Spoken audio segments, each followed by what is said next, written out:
ಕೊನೆಯ ಹಳ್ಳಿಯ ಆಚೆಯಾಳದಲ್ಲಿ ರಸ್ತೆ ಬೇರುಗಳು ಮತ್ತು ಪಾಚಿಯಾಗಿ ಕರಗಿಹೋದ ಸ್ಥಳದಲ್ಲಿ ಮಂಜಿನ ಕಾಡಿತ್ತು. ಯಾವುದೇ ನಕ್ಷೆಯೂ ಅದನ್ನು ಸಂಪೂರ್ಣವಾಗಿ ಹೆಸರಿಸಲು ಧೈರ್ಯ ಮಾಡಲಿಲ್ಲ, ಏಕೆಂದರೆ ಕಾಡು ಪ್ರತಿದಿನ ಬದಲಾಗುತ್ತಿತ್ತು. ಯಾರೂ ನೋಡದಿದ್ದಾಗ ಮರಗಳು ಚಲಿಸುತ್ತಿದ್ದವು, ಮಲಗುವ ಹಾವುಗಳಂತೆ ಹಾದಿಗಳು ಸುರುಳಿಯಾಗಿವೆ, ಮತ್ತು ಕಾಡು ಸ್ವತಃ ಜೀವಂತವಾಗಿದೆ ಎಂಬಂತೆ ಬೆಳ್ಳಿಯ ಮಂಜು ಕಾಂಡಗಳ ನಡುವೆ ಮೃದುವಾಗಿ ಉಸಿರಾಡುತ್ತಿತ್ತು. ಕಾಡಿನಲ್ಲಿ ಪಿಂಕಿ ಎಂಬ ಪುಟ್ಟ ಹಕ್ಕಿ ವಾಸಿಸುತ್ತಿತ್ತು. ಪಿಂಕಿ ಸಾಮಾನ್ಯ ಹಕ್ಕಿಯಾಗಿರಲಿಲ್ಲ. ಅವಳ ಗರಿಗಳು ಮೃದುವಾದ ಗುಲಾಬಿ ಮತ್ತು ಬೆಚ್ಚಗಿನ ಹಳದಿ ಬಣ್ಣದಲ್ಲಿ ಮಿನುಗುತ್ತಿದ್ದವು, ಸೂರ್ಯೋದಯವು ಹಾರುವಾಗ ಸಿಕ್ಕಿಹಾಕಿಕೊಂಡಂತೆ. ಅವಳು ಹಾರಿದಾಗ ಮಂಜು ಅವಳಿಗಾಗಿ ನಿಧಾನವಾಗಿ ಬೇರ್ಪಟ್ಟಿತು, ಮತ್ತು ಅವಳು ಹಾಡಿದಾಗ ಅತ್ಯಂತ ನಾಚಿಕೆ ಸ್ವಭಾವದ ಹೂವುಗಳು ಸಹ ಕೇಳಲು ಹತ್ತಿರಕ್ಕೆ ವಾಲುತ್ತಿದ್ದವು. ಆದರೆ ಪಿಂಕಿ ಒಂದು ರಹಸ್ಯ ದುಃಖವನ್ನು ಹೊತ್ತಿದ್ದಳು. ಅವಳು ಸುಂದರವಾದ ರೆಕ್ಕೆಗಳೊಂದಿಗೆ ಜನಿಸಿದಳು, ಆದರೆ ಇತರ ಪಕ್ಷಿಗಳ ರೆಕ್ಕೆಗಳಿಗಿಂತ ದುರ್ಬಲ. ಅವಳು ತುಂಬ ದೂರ ಹಾರಲು ಸಾಧ್ಯವಾಗಲಿಲ್ಲ, ಮತ್ತು ಪ್ರತಿ ದೀರ್ಘ ಪ್ರಯಾಣವೂ ಅವಳನ್ನು ದಣಿಸಿತ್ತು. ಇತರ ಪಕ್ಷಿಗಳು ಪರ್ವತಗಳು ಮತ್ತು ನದಿಗಳನ್ನು ದಾಟಿದಾಗ ಪಿಂಕಿ ಮಂಜಿನೊಳಗೆ ಇದ್ದಳು, ಮುಂದೆ ಏನಿದೆ ಎಂದು ಆಶ್ಚರ್ಯಪಡುತ್ತಿದ್ದಳು. ಒಂದು ನಿಶ್ಶಬ್ದ ಬೆಳಿಗ್ಗೆ ವಜ್ರಗಳಂತೆ ಜೇಡರ ಬಲೆಗಳ ಮೇಲೆ ಇಬ್ಬನಿ ಮಿಂಚುತ್ತಿದ್ದಂತೆ ಪಿಂಕಿ ಆಳವಾದ ನಿಧಾನವಾದ ಗುನುಗುವ ಶಬ್ದವನ್ನು ಕೇಳಿದಳು. ಆ ಶಬ್ದವು ಕಾಡಿನ ಹೃದಯಭಾಗದಿಂದ ಬಂದಿತು, ಯಾವುದೇ ಪಕ್ಷಿ ಭೇಟಿ ನೀಡದ ಸ್ಥಳ. ಕುತೂಹಲದಿಂದ ಮತ್ತು ಸ್ವಲ್ಪ ಭಯದಿಂದ ಪಿಂಕಿ ಆ ಶಬ್ದವನ್ನು ಅನುಸರಿಸಿದಳು.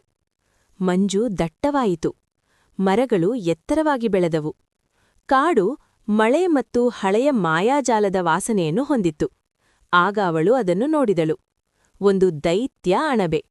ಅದು ಮನೆಗಿಂತ ಎತ್ತರವಾಗಿತ್ತು. ಚಂದ್ರನ ಬಣ್ಣದ ಹೊಳೆಯುವ ಕ್ಯಾಪ್ ಮತ್ತು ಮೃದುವಾದ ನೀಲಿ ರಕ್ತನಾಳಗಳು ಹೃದಯ ಬಡಿತದಂತೆ ನಿಧಾನವಾಗಿ ಮಿಡಿಯುತ್ತಿದ್ದವು. ಕನಸಿನಲ್ಲಿ ಸಿಕ್ಕಿಬಿದ್ದ ಮಿಂಚುಹುಳುಗಳಂತೆ ಸಣ್ಣ ದೀಪಗಳು ಅದರ ಸುತ್ತಲೂ ತೇಲುತ್ತಿದ್ದವು. ಅದರ ಕಾಂಡವು ಪ್ರಾಚೀನವಾಗಿತ್ತು, ವಯಸ್ಸಾದಂತೆ ಬಿರುಕುಬಿಟ್ಟಿತ್ತು, ಆದರೆ ಆಕಾಶವನ್ನು ಹಿಡಿದಿಟ್ಟುಕೊಳ್ಳುವಷ್ಟು ಬಲವಾಗಿತ್ತು. ಪಿಂಕಿ ಕಡಿಮೆ ಬೇರಿನ ಮೇಲೆ ಇಳಿದು ಆಶ್ಚರ್ಯದಿಂದ ನೋಡುತ್ತಿದ್ದಳು. ಹಲೋ, ಪುಟ್ಟ ಬೆಳಕಿನ ರೆಕ್ಕೆ, ಒಂದು ಧ್ವನಿ ಹೇಳಿತು, ನಿಧಾನ, ಆಳವಾದ ಮತ್ತು ದಯೆಯಿಂದ. ಪಿಂಕಿ ನಡುಗಿದಳು. ವೈ, ನೀವು ಮಾತನಾಡಬಹುದೇ? ನಾನು 300 ವರ್ಷಗಳಿಂದ ಇಲ್ಲಿ ನಿಂತಿದ್ದೇನೆ, ದೈತ್ಯ ಮಶ್ರೂಮ್ ಉತ್ತರಿಸಿತು. ನಾನು ಬಿರುಗಾಳಿಗಳು, ರಹಸ್ಯಗಳು ಮತ್ತು ದುಃಖವನ್ನು ಕೇಳಿದ್ದೇನೆ. ಮಾತನಾಡುವುದು ಸುಲಭ. ಪಿಂಕಿಗೆ ತನ್ನ ಭಯ ಕರಗುತ್ತಿದೆ ಎಂದು ಅನಿಸಿತು. ನೀನು ಯಾಕೆ ಗುನುಗುತ್ತಿದ್ದೀಯಾ? ನಾನು ಸುಸ್ತಾಗುತ್ತಿದ್ದೇನೆ, ಮಶ್ರೂಮ್ ಹೇಳಿತು. ಮಂಜುಕಾಡು ಮರೆಯಾಗುತ್ತಿದೆ, ಮಂಜು ತೆಳುವಾಗುತ್ತಿದೆ, ಮಾಯಾಶಕ್ತಿ ದುರ್ಬಲಗೊಳ್ಳುತ್ತಿದೆ. ಕಾಡು ಸತ್ತರೆ ನಾನು ಕೂಡ ಸಾಯುತ್ತೇನೆ. ಪಿಂಕಿಯ ಹೃದಯ ನೋವಿನಿಂದ ನಡುಗಿತು. ನಾನು ಏನಾದರೂ ಮಾಡಲು ಸಾಧ್ಯವೇ? ಮಶ್ರೂಮ್ ಬಹಳ ಹೊತ್ತು ಮೌನವಾಗಿತ್ತು. ನಂತರ ಅವನು ಮೃದುವಾಗಿ ಮಾತನಾಡಿದನು. ಒಂದು ಭರವಸೆಯಿದೆ. ಕಾಡಿನ ಅಂಚಿನಲ್ಲಿ ಅಡಗಿರುವ ಚಿನ್ನದ ಇಬ್ಬನಿ. ಅದು ಮಂಜನ್ನು ನವೀಕರಿಸಬಹುದು, ಆದರೆ ಪ್ರಯಾಣವೂ ದೀರ್ಘವಾಗಿದೆ ಮತ್ತು ಅಪಾಯಕಾರಿ. ಪಿಂಕಿ ತನ್ನ ಸಣ್ಣ ರೆಕ್ಕೆಗಳನ್ನು ನೋಡಿದಳು. ಅವಳು ಏನೂ ಮಾಡಲು ಸಾಧ್ಯವಿಲ್ಲ ಎಂದು ಎಲ್ಲರೂ ಯಾವಾಗಲೂ ಅವಳಿಗೆ ಹೇಳುತ್ತಿದ್ದರು. ಅವಳು ತಲೆ ಎತ್ತಿದಳು. ನಾನು ಪ್ರಯತ್ನಿಸುತ್ತೇನೆ. ಆ ರಾತ್ರಿ ಪಿಂಕಿ ತನ್ನ ಪ್ರಯಾಣವನ್ನು ಪ್ರಾರಂಭಿಸಿದಳು.